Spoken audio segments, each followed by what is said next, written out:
Fala galera, esse é o Geolove, o canal para quem deseja aprender mais sobre o mundo em que vivemos.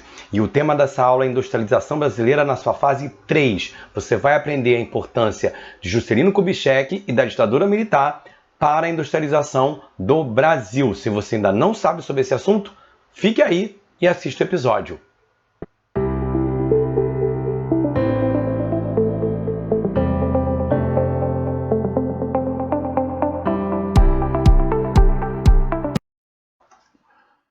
Fala galera, vamos a mais uma aula sobre industrialização brasileira.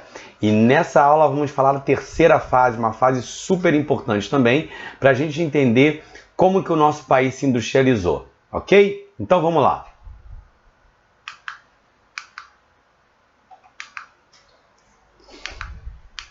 Essa fase ela começa em 1956 com a chegada de Juscelino Kubitschek, que foi conhecido como JK, ao poder.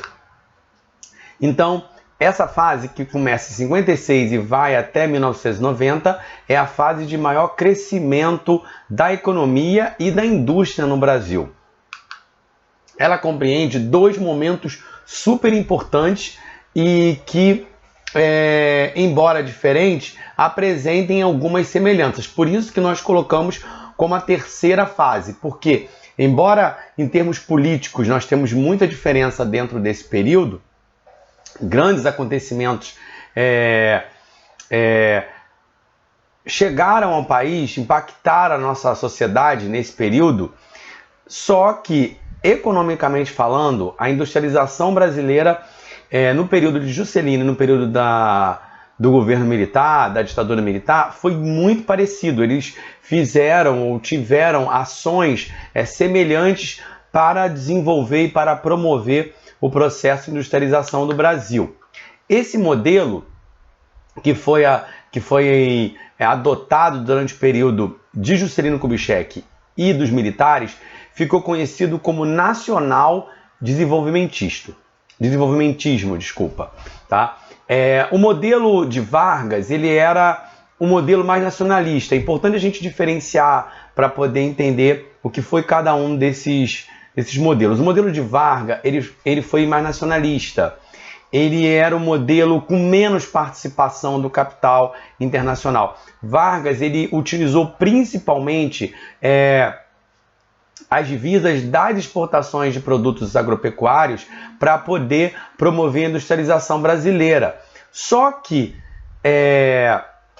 esse capital das exportações ele começou a não ser suficiente para a continuidade do processo de industrialização. Então começou uma série de pessoas, de políticos dentro do país a questionar esse modelo de Vargas e buscar um modelo que pudesse ter maior participação do capital estrangeiro. Então, na verdade, o período de Vargas, a gente vai dizer que é um período que, embora sim teve ajuda internacional, por exemplo, o Brasil conseguiu dinheiro emprestado para construir a Companhia Siderúrgica Nacional, a CSN, esse período ainda o Brasil tinha uma participação menor do capital internacional. Vargas queria fazer uma industrialização mais nacionalista, utilizando os capitais do próprio país. Só que, com a saída de Vargas do poder, você vai ter esse grupo que assume em 56, ele vai ter um pensamento diferente. Ele vai ter um pensamento de que para continuidade, para que o Brasil continuasse crescendo de forma rápida, era preciso sim utilizar mais capital internacional e atrair empresas de fora para o país, para que essas empresas trouxessem a produção de bens que não eram produzidos no Brasil e trouxessem também tecnologias que não existiam no Brasil.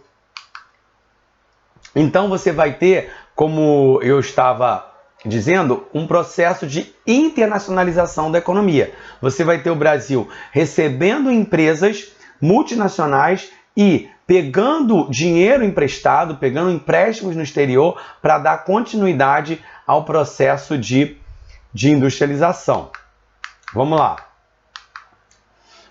Um primeiro momento extremamente importante, famoso dentro desse período, é o plano de metas, que foi implantado por Juscelino Kubitschek. E esse plano de metas, ele tinha um slogan que era crescer 50 anos em 5. Então esse era o slogan dessa campanha, desse plano, que era o plano de metas.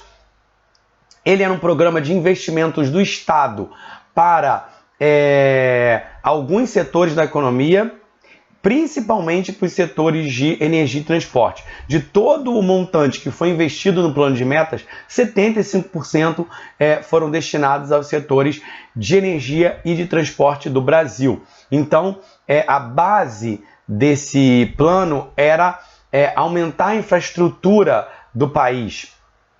E por que isso? Por que aumentar a infraestrutura? Para tornar o Brasil atraente para o capital estrangeiro, para incentivar as empresas internacionais a investirem no Brasil, a se implantarem no Brasil.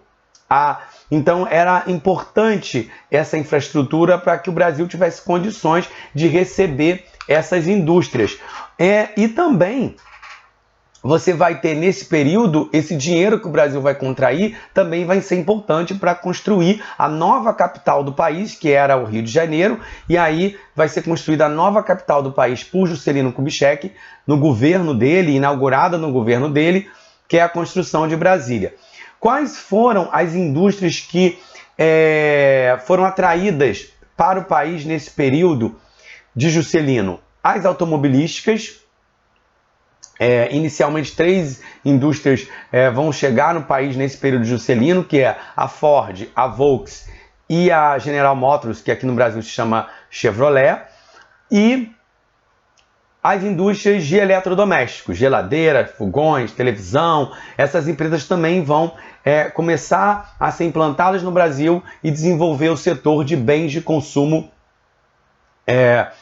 duráveis. A gente tinha já uma indústria de base que foi implantada por Getúlio, uma indústria de bens de consumo não duráveis, mas a gente não tinha um desenvolvimento muito grande na indústria de bens de consumo duráveis. E aí, esse período de Juscelino, você vai ter ênfase na atração de empresas desses setores, tá bom?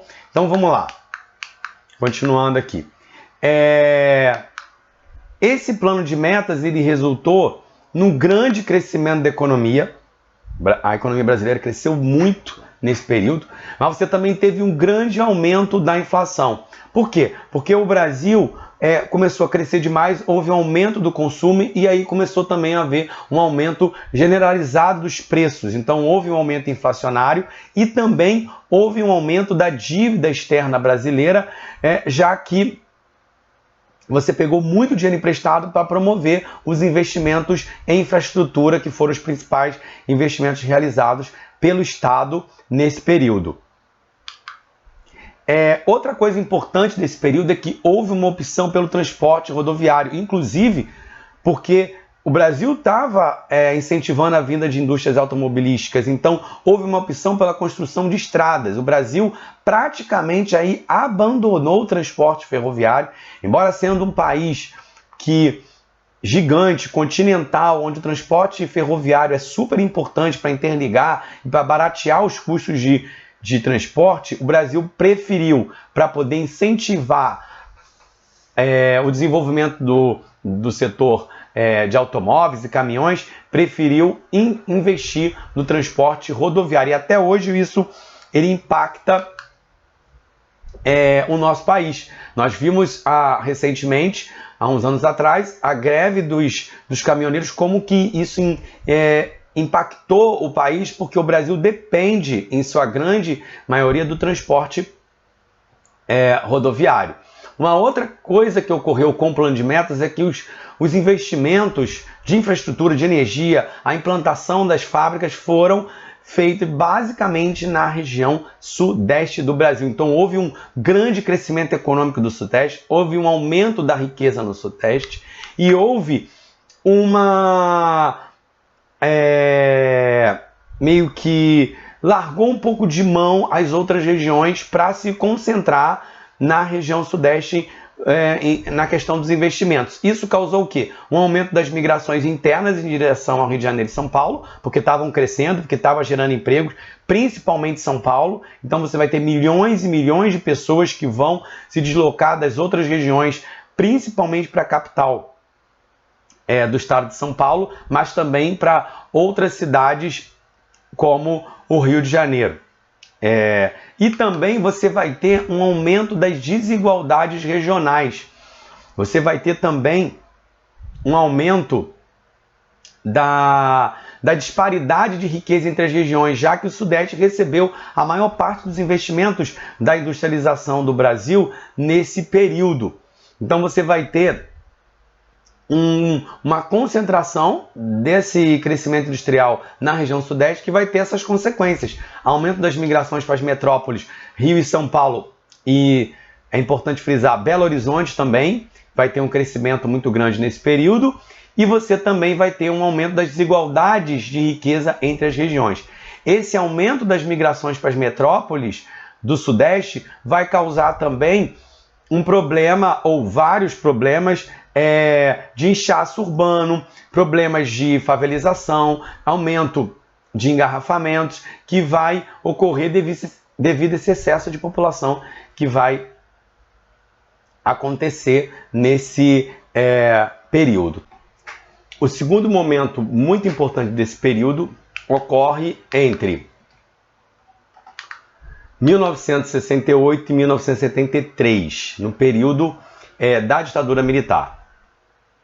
A ditadura ela começa em 64, tá bom? O governo de Juscelino ele acaba em 60, e aí entra Jânio. Jânio renuncia logo depois, meses depois, e vai subir ao poder Jango, João Goulart.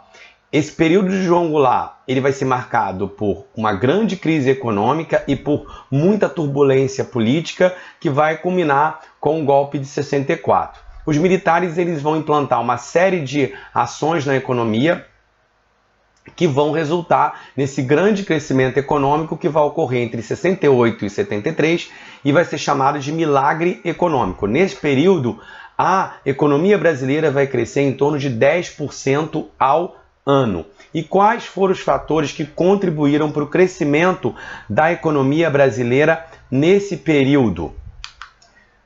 Primeiro, grandes investimentos feitos pelo Estado em energia, transporte e comunicações. O Estado vai investir muito nesses setores de infraestrutura para tornar o Brasil um país mais atraente para o capital internacional, para a instalação de empresas multinacionais e também para o crescimento da indústria nacional. Você vai ter nesse período uma participação muito grande do capital estrangeiro. Para conseguir fazer esses investimentos, o Estado pegou muito dinheiro emprestado para conseguir fazer esses investimentos que eram necessários para o Brasil continuar crescendo. E quais foram as áreas que receberam esses investimentos? Principalmente setor de mineração, agricultura, química, farmacêutica, fabricação de bens de capital, quer dizer, máquinas. Esses setores foram extremamente impactados e receberam grandes empresas multinacionais no Brasil através da atuação do Estado, do incentivo do Estado para que essas empresas viessem para o país. E essa infraestrutura tinha esse objetivo, tornar o Brasil atrativo para esses investimentos internacionais. Tá? Então, baseado nesses investimentos, você teve, como eu já falei, uma grandes taxas de crescimento econômico. Taxas de crescimento econômico que foram uma das maiores do mundo naquele período que estava ocorrendo esse milagre econômico entre 68 e 73. Agora, esse milagre econômico ele gerou um grande número de empregos, um aumento da classe média no Brasil, quer dizer, a classe média brasileira aumentou muito nesse período da ditadura, e houve também um aumento da geração de empregos que foram consequências positivas desse milagre econômico para o país. E a classe média gerou a construção de shoppings, aumento do consumo de bens duráveis, da construção civil. Então houve um grande crescimento em vários setores no Brasil dentro desse período entre 68 e 73. Só que também não teve só coisa positiva. Você teve também um aumento da concentração de renda, quer dizer, aumentou a distância entre o pobre, a classe média e os ricos no Brasil nesse período. As desigualdades sociais aumentaram nesse período. Embora o Brasil tivesse no maior período de crescimento da sua história, a desigualdade aumentou, a concentração de renda aumentou, porque nem todos foram beneficiados por essa situação de crescimento econômico, por esse momento de crescimento econômico. Nem todos tiveram essa situação de poder aumentar os seus salários durante esse período. E um dos fatores que contribuiu para isso foi que o governo ele não tinha uma política de valorização salarial. Então, como não havia uma política de valorização salarial dos trabalhadores, do salário mínimo, você não teve um aumento da renda da população mais pobre do país. Então, você teve uma melhoria, sim, um aumento da classe média, mas a pobreza ela continuou elevada e até aumentou a desigualdade nesse período. Então, embora tivesse sido criados muitos empregos, não houve um aumento salarial que pudesse fazer com que a sociedade como um todo pudesse crescer e se desenvolver. E sim, na verdade, algumas partes da população, a classe média, o empresariado, ele teve uma situação extremamente positiva, mas a população mais pobre ela não teve acesso a esse crescimento econômico. Existe até uma frase que é atribuída ao ministro da época, Delfim Neto, que ele diz que era preciso primeiro fazer o bolo crescer para depois distribuir. Ele diz que nunca falou, mas é a atribuição da frase para ele. Só que não houve depois essa distribuição, porque o Brasil ele vai entrar no momento de crise e todos vão ser afetados pela crise, não vai ter essa distribuição que vai melhorar as condições da maioria da população que ficou à margem desse crescimento econômico. Uma outra coisa que ocorreu nesse período e que aumentou muito mesmo, o Brasil se tornou o país com maior dívida externa do mundo, foi nesse momento onde o Brasil precisou de capital estrangeiro para se desenvolver e a dívida aumentou demais no país. Uma outra coisa que ocorreu nesse período foi um aumento do desmatamento na Amazônia. Havia dentro do governo militar uma ideia de que era preciso desenvolver a Amazônia para garantir a nossa soberania sobre ela. Então o governo começou a incentivar projetos de mineração na Amazônia, como a implantação de Carajás, que é uma grande reserva de recursos minerais que existe na Amazônia. A Vale vai começar a produzir lá. Ele vai incentivar também a implantação de assentamentos agrícolas e que vão levar desmatamento na Amazônia. Vai começar também a construção de estradas na Amazônia, que também vai contribuir para aumentar o desmatamento. Vai também ter muitos conflitos que vão ocorrer com os indígenas e também com as populações que já viviam naqueles lugares onde iam ser implantados projetos de mineradoras, projetos de rodovias, projetos de usinas hidrelétricas que vão ser implantadas na Amazônia para contribuir para esse crescimento econômico, para a implantação de indústrias de alumínio na Amazônia, já que naquela região tem matéria-prima que é a bauxita para a produção de alumínio. Então você vai ter um aumento do desmatamento que vai ser muito intenso nesse período, que também vai contribuir para aumentar esses conflitos com as populações já existentes no local e as populações indígenas que viviam ali há séculos e que começaram a enfrentar problemas, inclusive ter que sair das suas áreas históricas, suas áreas que já eram daqueles povos há muito tempo e foram obrigados a se retirar por causa desses grandes projetos. Agora, nesse momento estabeleceu, esse período entre 56 e 90, se estabeleceu aquilo que ficou chamado de tripé da indústria nacional. E que tripé é esse?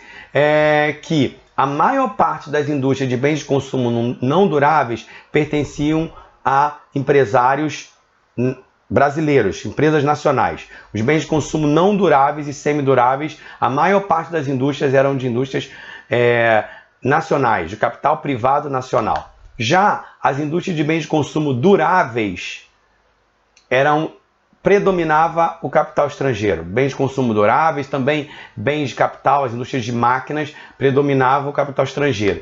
E a maioria das indústrias de base, siderúrgica, metalúrgica, alumínio, petroquímica, eram indústrias de capital estatal, pertenciam ao Estado. Então, esse aí foi um nome que se deu para essa subdivisão que ficou conhecida como tripé da indústria nacional. Agora, é importante enfatizar o seguinte: existiam indústrias de bens duráveis nacionais, existiam indústrias não duráveis internacionais, mas quando eu falo aqui é de a maior parte. A grande maioria das indústrias, eles estavam concentrados num grupo. Então, como eu disse, bens não duráveis e semiduráveis, capital privado nacional. Bens duráveis, capital internacional, estrangeiro. Indústria de base, capital estatal. Ok? Então, a gente fica por aqui abordando essa terceira fase da industrialização brasileira, ok? Espero que vocês tenham compreendido essa terceira fase. Tá? É uma fase que é muito importante e que vai entrar em crise. Na década de 80 a gente vai ter uma crise nesse processo de industrialização que vai ser muito importante para a gente compreender o que vai acontecer no Brasil a partir da década de 90. Eu espero que vocês tenham compreendido, que vocês tenham entendido os assuntos que foram tratados aqui. Se você gostou desse vídeo, dá um like, inscreva-se no canal. Até o próximo e saudações geográficas.